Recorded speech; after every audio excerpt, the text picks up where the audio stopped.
Hello दोस्तों, तो आज के इस वीडियो के साथ हम बोरुटो टू ब्लू वर्टेक्स मांगा शुरू करने वाले हैं। ये मांगा 2023 में बहुत हाइप में था और 2024 में इस मांगा को कवर करने से अच्छा और क्या हो सकता है। तो तुम सबको एक बहुत अच्छा हैप्पी न्यू ईयर बोल के चलो इस वीडियो को शुरू करते हैं।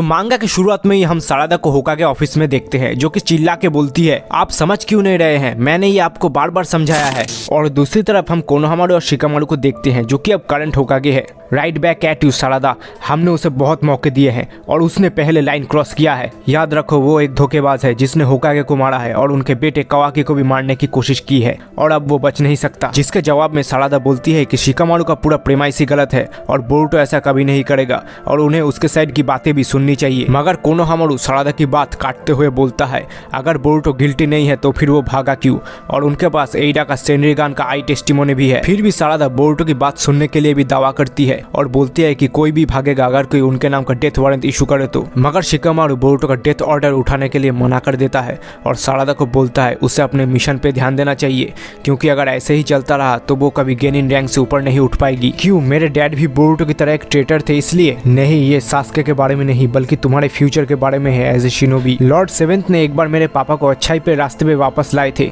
वो गेनिन होते हुए भी होकागे बने थे और इसलिए मेरे इंस्पिरेशन वो है, आप नहीं। इसके बाद हम नारुतो और हिनाटा को डाइकाकु टेन में अनकॉन्शियसली फ्लोट करते हुए देखते हैं और कावाकी उन पे हार्डली स्टेयर कर रहा होता है। जिसके बाद फिर से स्टोरी की फोकस सारादा और सुमिरे पे आता है, जो लोग बात कर रहे होते हैं कि कैसे एइडा के ओमनिपोटेंस की वजह से कावाकी और बोरुटो ने अपनी जगह बदल ली है और किसी को ये पता नहीं है कि सच क्या है। सबके लिए अब कावाकी नारुतो का बेटा है और बोरुटो एक अनग्रेटफुल ट्रेटर। जिसके बाद हम सारादा और सुमिरे को एइडा और डेमन के साथ बातें करते हुए पाते हैं, जब एइडा बोलती है कि उसके ओमनिपोटेंस के ऊपर उसका कोई कंट्रोल नहीं है।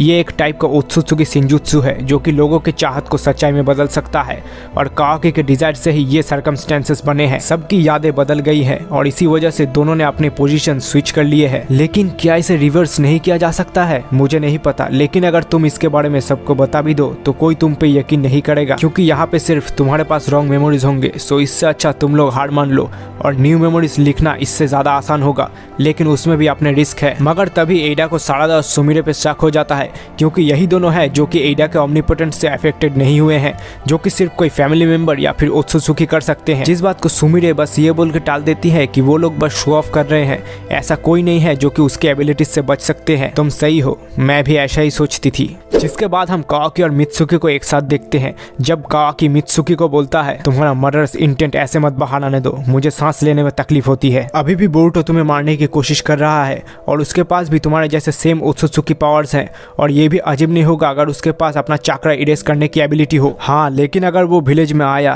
तो वो मेरे आंखों से नहीं बच पाएगा। मैं बस तुम्हें प्रोटेक्ट करना चाहता हूँ कावाकी, मैं बोरुटो को अपने हाथों से मारूंगा। जो करना है कर, मगर हर वक्त एक क्रीप की तरह मुझे फॉलो मत किया कर। और तभी कावाकी को इन्वेस्टिगेशन टीम का कॉल आता है, जो बाहर कोड के क्लॉ मार्क्स दिखने का रिपोर्ट करते हैं, और ये सुन के कावाकी तभी वहाँ से उड़ के चला जाता है। मगर मित्सुकी वहीं पर अकेले खड़ा रह के कहता है, तुम ही वो सूरज हो जो मेरे चांद को रोशनी देते हो, है ना कावाकी? इसके बाद स्टोरी हिमावारी और चोचो पे शिफ्ट होता है, जो कि कॉम्बैट ट्रेनिंग कर रहे होते हैं। हिमावारी चोचो के हाथ के ऊपर से छलांग मार के चोचो पे अपना शूरिकेन से अटैक करती है। जब चोचो भी अपने शरीर को बलून जैसा फुला के उसके शूरिकेन्स को डॉज करती है और छलांग मार के मिड एयर में ही हिमावारी को पकड़ लेती है। और हम पीछे से इनोजिन और शिकाडाई को हिमावारी को चीयर करते हुए आते देखते हैं, जो बोलते हैं हिमावारी पहले से बहुत ज्यादा स्ट्रॉन्ग बन गई है। जिसके बाद इनोजिन हिमावारी से पूछता है, तुम अचानक से स्ट्रॉन्ग क्यों बनना चाहती हो? जिसके जवाब में हिमावारी बोलती है, मुझे पता है ये सुनने के बाद सब मुझे डांटेंगे, मगर मैं बोरुटो की हेल्प करना चाहती हूँ। जो सुन के सब लोग चौंक जाते हैं। जब हिमावारी आगे बोलती है, उसका इमेज मेरे दिमाग में कुछ अलग है, उसने ही मेरे पापा को और मुझे अपने लाइफ से प्रोटेक्ट किया था और वो कभी मेरे पापा को मार नहीं सकता। इसके पीछे जरूर कोई रीजन है, मैं ये फील कर सकती हूँ, मेरे पापा अभी भी जिंदा है। इसके बाद हम फिर से कावाकी को देखते हैं, जो अपने ओत्सुत्सुकी आई से सारे क्लॉ मार्क्स को डिस्ट्रॉय कर देता है। मगर तभी कावाकी इन्वेस्टिगेशन टीम के एक मेंबर को नोटिस करता है, जिसे चेक करने के बाद उसके बैक पे कावाकी को कोड के क्लॉ मार्क्स दिखते हैं। जिसके तुरंत बाद कावाकी इस बारे में शिकामारू को रिपोर्ट करता है और सारी इन्वेस्टिगेशन टीम के मेंबर को एक जगह पर लाने बोलता है। पर तभी एक शिनोबी के बैग से कोड के अजीब से दिखने वाले मॉन्स्टर्स बाहर निकलते हैं और विलेज में सभी को अटैक करने लगते हैं। और दूसरी तरफ होकागे के ऑफिस में कोनोहामारू रिपोर्ट करता है कि बहुत सारे ऐसे क्रिएचर्स मल्टीपल लोकेशन पे एक साथ अपीयर हुए हैं जो सिविलियंस पे अटैक कर रहे हैं। जो लड़ नहीं सकते उन्हें इवैक्यूएट करो और जो लड़ सकते हैं उन्हें नियरेस्ट फाइट में भेजो। कोड, तूने आखिर इस वक्त क्यों हमला किया है? इसके बाद हम एक लड़की को रास्ते में पड़े हुए देखते हैं जिसे एक क्लॉग्राइम अटैक करने ही वाला है, मगर तभी काओकी आके उस लड़की को बचा लेता है। और दूसरी तरफ सारा भी कोड के क्लॉग्राइम से फाइट कर रही है। जब वो नोटिस करते हैं ये मॉन्स्टर्स अपने क्लॉ मार्क से एक दूसरे को ट्रांसपोर्ट कर रहे हैं और अपने नंबर्स बढ़ा रहे हैं। और तभी एक क्लॉग्राइम के बैग से कोड बाहर निकलता है। गुड डे सारादा उचिहा, तू यहाँ पे क्या कर रहा है? कोड, मैं बोरुटो को ढूंढ रहा हूँ। वो यहाँ पर नहीं है, वो 3 साल पहले ही विलेज छोड़ चुका है। मुझे पता है, सॉरी मैंने गलत वर्ड्स यूज किए हैं। मैं ये रिफ्रेश करके बोलता हूँ, मैंने उसे ढूंढना बंद कर दिया है और इसलिए मैं यहाँ हूँ। अब मैंने ये सोचा है कि मैं उसे यहाँ बुलाऊं ताकि वो तुम सबसे मिल पाए। पहले तुम होगी जो चिल्लाओगी ताकि ये चीख उसके कानों तक पहुँचे। मगर तभी अचानक एक पैर आके कोड के मुंह के ऊपर लगता है। इसी डिस्गस्टिंग आइडियाज की वजह से लड़कियां तुझसे दूर भागती है। कोड अपने क्लॉज से बोरुटो को अटैक करने की कोशिश करता है पर बोरुटो आराम से उसे डॉज कर लेता है। सो तू फाइनली आ ही गया बोरुटो।